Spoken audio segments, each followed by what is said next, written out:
Just what happened after D-Day?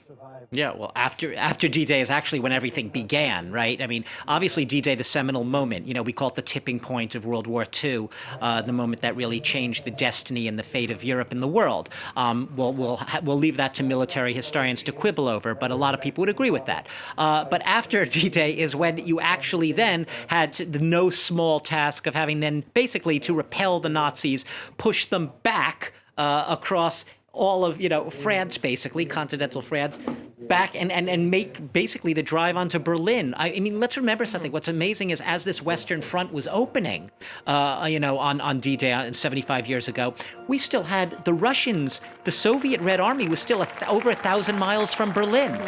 So on the Eastern Front as well, we had a long way to go. I'm saying we in a collective Western sense, a long way to go on both fronts to close that noose, that Nazi noose, and finally get to Berlin.